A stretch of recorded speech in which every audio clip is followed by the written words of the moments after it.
Hello friends, நான் for நீங்கள் பார்த்து master timing channel. So friends, இப்போது ஹாட் டாபிக் பார்த்தீங்கன்னா வந்து மைக்ரோசாஃப்ட்லேருந்து விண்டோஸ் 11 வந்து ஃபைனலாக வந்து ஒஃபிஷியலாக அனௌன்ஸ்மெண்ட் கொடுத்துட்டாங்க. விண்டோஸ் 11 லான்ச் பண்ணியிருக்காங்க. பட் வந்து இன்னும் வந்து நமக்கு இது ரிலீஸ் ஆகலை நம்ம லேப்டாப்க்கோ டெஸ்க்டாப்க்கோ. இந்த வருஷத்தில் எண்டிங் வரைக்கும் வந்து ரிலீஸ் ஆகிரும், அப்டேட் மூலிமா நாங்கள் இது பண்ணுவோம் அப்படின்னு சொல்லியிருக்காங்க. சரி, ஓகே. இப்போ வந்து பார்த்தீங்கன்னா ஏர்லியராக நிறைய பேர் வந்து டவுன்லோட் பண்ணி ஐஎஸ்ஓ ஃபைல் வந்து யூஸ் பண்ணிகிட்டு இருக்காங்க. சரி, ஓகே அப்படின்னு சொல்லி நானும் இன்ஸ்டால் பண்ணலாம் அப்படின்னு சொல்லி தான் வந்து நான் ட்ரை பண்ணேன். இதில் வந்து எனக்கு வந்த சில ப்ராப்ளம்ஸ் அப்படின்னு சொல்லி பார்த்தும்போது சரி உங்கள்கிட்ட ஷேர் பண்ணலாம் அப்படின்னு சொல்லிட்டு இப்போ வந்து டிபிஎம் அப்படின்னா வந்து ட்ரஸ்டட் பிளாட்ஃபார்ம் மாடியூல் அப்படின்னு சொல்கிறாங்க. இந்த டிபிஎம் உங்கள் லேப்டாப்லேயோ பிசிலையோ இல்லை அப்படின்னா வந்து உங்களால் வந்து விண்டோஸ் 11 வந்து இன்ஸ்டால் பண்ணவே முடியாது அந்த மெஷினில் பொறுத்த வரைக்கும். டிபிஎம் வந்து இப்போ பார்த்தீங்கன்னா மைக்ரோசாஃப்ட் வந்து மேண்டேட்டரி பண்ணிட்டாங்க. ஒரு மினிமம் ரெக்குவயர்மெண்ட்க்கு கன்ஃபார்மாக டிபிஎம் இருக்கணும் இன்ஸ்டால் பண்ணுறதுக்கு விண்டோஸ் 11 அப்படின்னு சொல்லி கிளியராக அவங்க மென்ஷன் பண்ணிட்டாங்க. இதுக்கு முன்னாடி இந்த வெர்ஷன்ஸ் பார்த்தீங்கன்னா Windows 7, Windows 8, Windows 8.1, Windows 10 no problem. TPM இருந்தால் நல்லது, டிபிஎம் இல்லைனா கூட நம்மளால் இன்ஸ்டால் பண்ண முடியும். ஆனால் விண்டோஸ் 11 இன்ஸ்டலேஷன் அப்போவே வந்து டிடெக்ட் பண்ணி உங்கள் சிஸ்டமில் டிபிஎம் இல்லை அப்படின்னு சொல்லி தெளிவாக காமிக்குது. அதுக்கு மேலே வந்து இன்ஸ்டலேஷன் ப்ராசஸ் போகாது. ஆக்சுவலாக இது என்ன அப்படின்னு பார்த்தீங்கன்னா வந்து ஒரு வகையான ஒரு சிப்பு மாதிரி நம்மளோட பாஸ்வேர்ட்ஸ், அப்புறம் வந்து இந்த ஆதென்டிகேஷன், டிஜிட்டல் சிக்னேச்சர், இந்த மாதிரி வந்து செக்யூராக இருக்கிற வேண்டிய இந்த க்ரெடென்ஷியல் ஐட்டம்லாம் வந்து பார்த்தீங்கன்னா என்கிரிப்ட் பண்ணுறது வந்து இதில் நமக்கு இந்த வேலைலாம் நடக்கும் இந்த சின்ன சிப்பில். ஸோ இது வந்து பார்த்தீங்கன்னா மேண்டேட்டரி ஆகிட்டாங்க. இது கன்ஃபார்மாக விண்டோஸ் 11 இன்ஸ்டால் பண்ணோம் அப்படின்னா இது கன்ஃபார்மாக இருந்தாகணும் டிபிஎம் அப்படின்னு சொல்லி ஒரு மினிமம் ரெக்குவயர்மெண்ட்லேயே இது போட்டு வச்சுட்டாங்க. எனக்கு வந்து அது தெரியாது. மினிமம் ரெக்குவயர்மெண்ட் என்ன 4GB ரேம் இருக்கும், 1 GHz ப்ராசஸர் இருக்கும், இத்தனை GB ஹார்ட் டிஸ்க் தேவைப்படும், அவ்வளோதான் இருக்கும்னு சொல்லிட்டு நான் இன்ஸ்டாலேஷன் ப்ராசஸ் உள்ளே போகும்போது தான் தெரிஞ்சுது டிபிஎம் இல்லைனா வந்து நம்ம மிஷினில் வந்து இன்ஸ்டாலே பண்ண முடியாது விண்டோஸ் 11. சரி, ஓகே. இப்போது டிபிஎம் வந்து எந்த டிவைசஸ்லலாம் இருக்கோ எந்த டிவைசஸ்லலாம் இருக்காது அப்படின்னு சொல்லி ஒரு கணக்கு என்ன அப்படின்னு பார்த்தீங்கன்னா மேக்ஸிமம் இப்போது ஒரு லேட்டஸ்ட்டாக ஒரு 2-3 இயர்ஸ் தான் ஆகுது நான் வாங்கி லேப்டாப்பு, ஒரு 4 இயர்ஸ் தான் ஆகுது டெஸ்க்டாப் அப்படின்னா மேக்ஸிமம் ஒரு 70-80% உங்கள் லேப்டாப்போ இல்லை பிசிலையோ வந்து டிபிஎம் இருக்கும். இது வந்து பார்த்திங்கன்னா ஓரளவு பழைய பிசிஸில் வந்து நிறைய இடத்துல டிபிஎம் இல்லை. டிபிஎம் இருக்கா இல்லையா அப்படின்னு சொல்லி உங்கள் கம்ப்யூட்டரில் செக் பண்ணோம் அப்படின்னா வந்து ரன் கமாண்டு ஓப்பன் பண்ணிவிட்டு அதில் tpm.msc அப்படின்னு கொடுத்தீங்கன்னா ஒரு பேஜ் ஓப்பன் ஆகும். அதில் அந்த பேஜ் லோடாகி உங்களுக்கு கீழே அந்த வெர்ஷன் 2.1 காமிச்சிது அப்படின்னா வந்து உங்கள் லேப்டாப்பில் இல்லை பிசிலையோ டிபிஎம் இருக்குதுன்னு அர்த்தம். சப்போஸ் அந்த பேஜ் உங்களுக்கு வரல அப்படின்னா வந்து உங்கள் லேப்டாப் இதுலையும் டிபிஎம் இல்லைன்னு அர்த்தம். அதே மாதிரி வந்து டிஃபால்ட்டாக நிறைய பிராண்ட்ஸில் வந்து பயாஸில் வந்து பார்த்தீங்கன்னா டிபிஎம் வந்து டிசேபிள் பண்ணி வச்சுருப்பாங்க. அப்புறம் செக்யூர் பூட்டை வந்து டிசேபிள் பண்ணி வச்சுருப்பாங்க. நீங்கள் பயாஸில் வந்து செக்யூர் பூட்டும் டிபிஎம்மும் எனேபிள் பண்ணிங்க. ஸோ இதனால் வந்து உங்களால் விண்டோஸ் 11 இன்ஸ்டாலேஷன் அப்போ ப்ராப்ளம் வரதுக்கு நிறைய வாய்ப்பு இருக்குது. ஸோ அதனால் இந்த டிபிஎம் எனேபிள் பண்ணிக்கோங்க. அப்புறம் வந்து பயாஸில் வந்து செக்யூர் பூட்டை எனேபிள் பண்ணிங்க விண்டோஸ் 11 இன்ஸ்டாலேஷன் அப்போது. அது டெவலப்பர் வெர்ஷனாக இருந்தாலும் சரி, இல்லை அந்த வந்து ஃபைனலாக ரிலீஸ் ஆன வெர்ஷனாக இருந்தாலும் சரி. இப்போது இந்த டிபிஎம் வந்து பார்த்தீங்கன்னா என்னோடய லேப்டாப்பில் இருக்குது, சரிங்களா. இந்த லேப்டாப் வந்து நான் யூஸ் பண்ணுற ப்ரைமரி லேப்டாப். இதில் என்னோடய ஃபைல்ஸ், டாக்குமெண்ட், எடிட்டிங் எல்லா ஒர்க்கும் இதில் தான் நான் பண்ணுவேன். ஸோ இப்போ வந்த விண்டோஸ் 11 வந்து இதில் இன்ஸ்டால் பண்ணுறதுக்கு எனக்கு ஐடியாவே இல்லை. ஏன்னா அப்படின்னா வந்து இது வந்து ஜஸ்ட்டு ஒரு ட்ரையல் மாதிரி தான். இது வந்து ஃபைனல் வெர்ஷன் கிடையாது, ஜஸ்ட்டு டெவலப்பர் வெர்ஷன். இதில் நிறைய ஃபீச்சர்ஸ்லாம் கூட இல்லை. ஃபைனல் வெர்ஷன் வந்துச்சுன்னா நான் இதில் வந்து அப்கிரேட் பண்ணிப்பேன். அதனால் வந்து இதில் இன்ஸ்டால் பண்ணுறதுக்கு எனக்கு மனசு இல்லை. சரி, நம்மக்கிட்ட ஒரு பழைய பிசி இருக்குது அப்படின்னு சொல்லிட்டு அதில் தான் நான் மேக்ஸிமம் எல்லா டெஸ்டிங்கும் பண்ணுவேன். நீங்கள் கூட வீடியோவில் என்னோடய பழைய வீடியோஸில் பார்த்துருப்பீங்க. இதில் வந்து பார்த்தீங்கன்னா நான் இன்ஸ்டால் பண்ணேன்.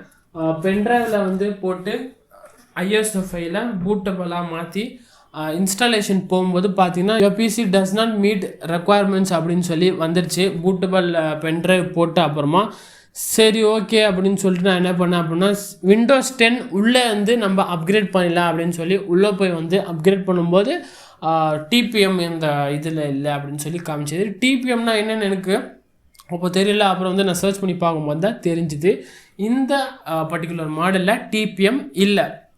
ஸோ இந்த மாதிரி வந்து நிறைய பேர்கிட்ட பழைய பிசிஸ் இருக்கலாம். ஆனால் இது சூப்பரான பிசி தான். விண்டோஸ் 10 செம்ம ஸ்மூத்தாக ரன் ஆகும். ஸோ இதில் விண்டோஸ் 11 இன்ஸ்டால் பண்ணால் கூட செம்ம ஸ்மூத்தாக ரன் ஆகும். பட் டிபிஎம் இல்லைனுக்காக இதில் வந்து நம்மளால் விண்டோஸ் 11 இன்ஸ்டாலேஷனே பண்ண முடியல. ஸோ இந்த மாதிரி வந்து நிறைய பேர் பிசி வச்சுருப்பாங்க வித்தவுட் டிபிஎம். ஆனால் என்ன அப்படின்னா வந்து இதில் டிபிஎம் இல்லைனா கூட டிபிஎம் போர்ட் இருக்கு உள்ள மதர் போர்டில். அது வந்து பார்த்தீங்கன்னா நான் இன்டரோட இந்த மதர் போர்டோட மாடல் நம்பர் போட்டு பார்க்கும்போது டிபிஎம் போர்ட் இருக்குது அப்படின்னு காமிச்சு சரி ஓப்பன் பண்ணி பார்க்கலாம் அப்படின்னு பார்த்தா இங்கே வந்து நமக்கு டிபிஎம் போர்ட் இருக்குது. டிபிஎம் சிப்பு இருக்கு இல்லையா, அது செப்பரேட்டாக கூட வந்து சேல் பண்ணுறாங்க. அது டிபிஎம் மாடியூல் வந்து அமேசான்லேயும் கிடைக்கிது. ஆனால் இப்போ என்ன டிமாண்ட் ஆச்சு அப்படின்னா வந்து இத்தனை நாளாக கம்மியாக இருந்த விலை அது மாடியூலோடது. இப்போது விண்டோஸ் 11 வந்து எப்போ வந்து இது டிபிஎம் கன்ஃபார்மாக உங்கள் சிஸ்டமில் இருக்கணும்னு மேண்டேட்டரி ஆகிட்டாங்களோ அப்போலேருந்து அப்படியே 4லேருந்து 5 மடங்கு வந்து அந்த டிபிஎம் மாடியூலோட ரேட் அப்படியே கூடிருச்சு. ஏற்கனவே கிராஃபிக்ஸ் கார்டு பார்த்தீங்கன்னா வந்து இப்போது எக்கச்சக்க டிமாண்டில் இருக்குது. அந்த மாதிரி வந்து இப்போது விண்டோஸ் 11 இன்ஸ்டால் பண்ணோம் அப்படின்னா நீங்கள் உங்கள் சிஸ்டமில் டிபிஎம் இருக்கணும் அப்படின்னா வந்து ஏற்கனவே இருந்துச்சுன்னா நோ ப்ராப்ளம். புது பிசிஸில் புது லேப்டாப்ஸில் இருக்குது. இந்த மாதிரி வந்து 4-5 வருஷம் பழைய பிசிஸில் வந்து வச்சுருக்க மாட்டாங்க டிபிஎம். ஆனால் அதுக்கான போர்ட் கொடுத்துருவாங்க. எக்ஸ்டர்னல் நம்ம வாங்கி ஆட் பண்ணுவோம். இந்த மாடலில் பார்த்தீங்கன்னா வந்து ப்ளூடூத் இல்லை, வைஃபை இல்லை, எக்ஸ்ட்ரா வேணும் நம்ம வாங்கி ஆட் பண்ணிக்கலாம். அதுக்கான பின்ஸ் இவங்க கொடுத்துருவாங்க மதர் போர்டில். ஸோ அந்த மாதிரி தான் வந்து டிபிஎம்க்கும் இவங்க பின் கொடுத்துருக்காங்க. நம்ம வந்து அந்த மாடியூல் வாங்கி ஜஸ்ட்டு இன்ஸ்டால் பண்ணோம். ஒரு 1000 rupees 1500 rupees வச்சுக்கலாமே. அந்த ரேட்டில் இருந்தது பார்த்தீங்கன்னா அப்படி 4 மடங்கு 5 மடங்குன்னு உயர்ந்துச்சு. 4000 ரூபாய் 5000 ரூபாய் அந்த கிட்ட வந்து போயிடுச்சு டிபிஎம்மோட மாடியூல். இது வந்து ட்விட்டர்லேயே வந்து ஒருத்தர் போஸ்ட் பண்ணியிருந்தார். மைக்ரோசாஃப்ட்க்கு தேங்க்யூ சொல்லியிருந்தார். இந்த மாதிரி வந்து நீங்கள் இப்போ டிபிஎம் இருக்கிறனால தான் வந்து அப்படியே 4 மடங்காக உயர்ந்துச்சு ப்ரைஸ் அப்படின்னு சொல்லி ஒருத்தர் ட்வீட் பண்ணியிருந்தார். அது கூட நான் பார்த்தேன். ஸோ இதுதான் வந்து ரியல். டிபிஎம் கன்ஃபார்மாக இருந்தால் தான் உங்கள் பிசியில் விண்டோஸ் 11 இன்ஸ்டால் பண்ண முடியும். அது லேப்டாப்பாக இருந்தாலும் சரி, டெஸ்க்டாப்பாக இருந்தாலும் சரி. மேக்ஸிமம் புது மாடல்ஸ் எல்லா லேப்டாப் டெஸ்க்டாப்லேயும் டிபிஎம் இருக்கும். உங்கள்கிட்ட பழைய மாடல் இருந்தது அப்படின்னா வந்து 3rd generation 4th generation ப்ராசர், 2nd generation ப்ராசர், மதர் போர்டு அந்த மாதிரி இருந்துச்சு அப்படின்னா உங்கள் பிசியில் ரன் ஆகும் ஸ்மூத்தாகவே. ஆனால் டிபிஎம் இல்லைன்னா இன்ஸ்டாலே ஆகாது. அதுக்கு டிபிஎம் மாடல் செப்பரேட்டாக வாங்கி போடணும். இல்லை அப்படின்னா வந்து விண்டோஸ் 10 வச்சு வந்து ரன் பண்ணணும். இப்போ என்ன ஆச்சு அப்படின்னா சரி நான் வந்து ட்ரை பண்ணி பார்க்கணும் விண்டோஸ் 11 அப்படின்னுக்காக வந்து விர்ச்சுவல் பாக்ஸ் இன்ஸ்டால் பண்ணி விர்ச்சுவல் பாக்ஸில் வந்து விண்டோஸ் 11 வந்து இன்ஸ்டால் பண்ணேன் லேப்டாப்பில். ஏன்னா வந்து அது நம்ம விர்ச்சுவலாக தானே வந்து இன்ஸ்டால் பண்ண போகிறோம். ஏன்னா ஓவராலாக ஓஎஸ் மாற்றுறது பதிலாக ஓஎஸ்க்குள்ளே ஒரு ஓஎஸ் போடலாமே அப்படின்னு சொல்லி ஒரு யூசர்ஸ்க்காக நான் பண்ணேன். யூஸ் பண்ணியிருக்கேன் விண்டோஸ் 11. என்னோடய எக்ஸ்பீரியன்ஸ் வந்து விண்டோஸ் 10 கம்பேர் பண்ணும்போது எனக்கு அவ்வளோவா பிடிக்கல. அது என்ன அப்படிங்கிறது அடுத்த வீடியோ வந்து உங்களுக்கு நான் போஸ்ட் பண்ணுறேன். விண்டோஸ் 10 எப்படி இருக்குது, விண்டோஸ் 11 ரெண்டுத்தையும் கம்பேர் பண்ணால் நல்லா இருக்கா நல்லா இல்லையா அப்படின்னு சொல்லி சொல்கிறேன். பட் வந்து இது நான் இன்ஸ்டால் பண்ணது பார்த்தீங்கன்னா ஜஸ்ட் ஒரு டெவலப்பர் வெர்ஷன் தான். இன்னும் ஃபைனல் வரல. ஃபைனலில் இன்னும் ஒரு 4-5 ஃபீச்சர்ஸ்லாம் எக்ஸ்ட்ரா ஆட் பண்ணுவாங்க. இந்த ஆண்ட்ராய்டு ஆப்ஸ்லாம் வந்து இன்ஸ்டால் பண்ணல அப்படின்னு சொல்லியிருக்காங்க விண்டோஸ் 11. பட் அந்த டெவலப்பர் வெர்ஷனில் அது இல்லை. ஸோ வெயிட் பண்ணி பார்க்கணும் ஃபைனல் வெர்ஷன் எப்படி இருக்குன்னு. இருந்தாலும் விண்டோஸ் 10க்கும் ஒரு 11க்கும் ஒரு கம்பேரிஷன் மாதிரி நான் பண்ணுறேன். அடுத்த வீடியோ கன்ஃபார்மாக அதுவாக தான் இருக்கும். எனக்கு எப்படி இருக்குது என்னோடய எக்ஸ்பீரியன்ஸ் விண்டோஸ் 11 அப்படின்னு சொல்லி நெக்ஸ்ட் வீடியோ அது போஸ்ட் பண்ணுறேன். இந்த வீடியோ வந்து டிபிஎம் பற்றி. டிபிஎம் இல்லைனா விண்டோஸ் 11 வராது. டிபிஎம் புது மாடல்ஸில் இருக்கும், பழைய மாடல்ஸில் இருக்காது. செப்பரேட்டாக மாடல் கிடைக்கும். அது வாங்கி நீங்கள் போடணுன்னா போட்டுக்கலாம். சில மாடல்ஸ் சில பிராண்ட்ஸில் டிபிஎம் இருந்தாலும் பயாஸில் ஆஃப் பண்ணி வச்சுருப்பாங்க. பயாஸில் போய்ட்டு ஆன் பண்ணிக்கோங்க. அப்புறம் வந்து உள்ள ரன் கமாண்டில் டிபிஎம் எம்எஸ்சி கொடுத்து அந்த பேஜில் உங்களுக்கு வந்துருச்சா அப்படின்னு சொல்லி பாருங்கள். இது ஒன்று. இவங்களே வந்து மைக்ரோசாஃப்ட் வெப்சைட்லேயே வந்து பார்த்தீங்கன்னா விண்டோஸ் 11க்கான ரெக்குவயர்மெண்ட் உங்களுக்கு செட் ஆகுதா இல்லையா அப்படின்னு சொல்லி ஒரு சின்ன சாஃப்ட்வேர் கொடுத்துருக்காங்க 8 MBக்கானது.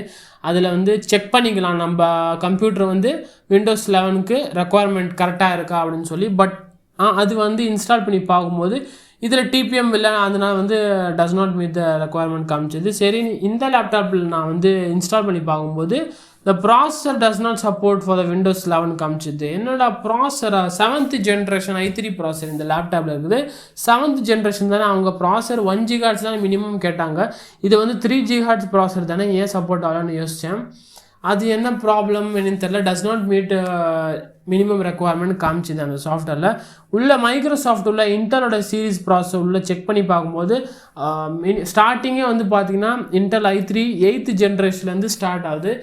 i3 i5 i7 8th generation, அப்புறம் 9th, அப்புறம் 10th, அப்புறம் 11th ஜென்ரேஷன் வரைக்கும் ப்ராசஸர் சீரிஸ் வந்து இருக்குது. 7th ஜென்ரேஷனுக்கு முன்னாடி 7th ஜென்ரேஷனில் வந்து அந்த ப்ராசஸர் லிஸ்டிங்கில் வரல விண்டோஸ் 11க்கு. ஸோ அதனால் அந்த டேட்டாபேஸில் அப்டேட் பண்ணலைனால உங்களுக்கு அந்த மாதிரி காமிக்குதா என்னன்னு தெரியல. பட் அப்கிரேட் பண்ணுறதுக்கு அந்த ஐஎஸ்ஓ ஃபைலை நான் டேரெக்டாக விண்டோஸ் 10ல் ரன் பண்ணேன் அப்படின்னா எனக்கு வந்து செட்டப் ஃபைல் உள்ளே போகுது இன்ஸ்டாலேஷனுக்கு அப்கிரேட் பண்ணுறதுக்கு. அதுவே நான் இந்த பிசியில் அப்கிரேட் ஆப்ஷன் கொடுத்தேன்னா உள்ளே போக மாட்டேங்குது. ஏன்னா இதில் டிபிஎம் இல்லை, இதில் டிபிஎம் இருக்குது. அப்கிரேட் ஆப்ஷன் கொடுத்தா ஒர்க் பண்ணுது. ஆனால் அந்த சாஃப்ட்வேர் செக் பண்ணுற சாஃப்ட்வேரில் விண்டோஸ் 11ஓட ரெக்குவயர்மெண்ட் செக் பண்ணுற சாஃப்ட்வேரில் ப்ராசஸர் செட் ஆகாது, டஸ் not meet minimum requirement processor அப்படின்னு சொல்லி இதில் காமிக்குது. ஸோ பார்ப்போம், எது இருந்தாலும் வந்து விண்டோஸ் 11ஓட ஃபைனல் வெர்ஷன் வந்த அப்புறமா தெரியும். ஸோ விண்டோஸ் 11 எப்படி இருக்குது அப்படின்னு சொல்லி அடுத்த வீடியோவில் சொல்கிறேன். அதை மறக்காமல் பாருங்கள். இந்த வீடியோ பிடிச்சின்னா மெயினாக லைக் பண்ணுங்கள். இந்த மாதிரி வீடியோஸ் நீங்கள் பார்க்கணும் அப்படின்னா நம்ம சேனலை சப்ஸ்கிரைப் பண்ணுங்கள். ஸோ தேங்க்யூ ஃபார் வாட்சிங் திஸ் வீடியோ.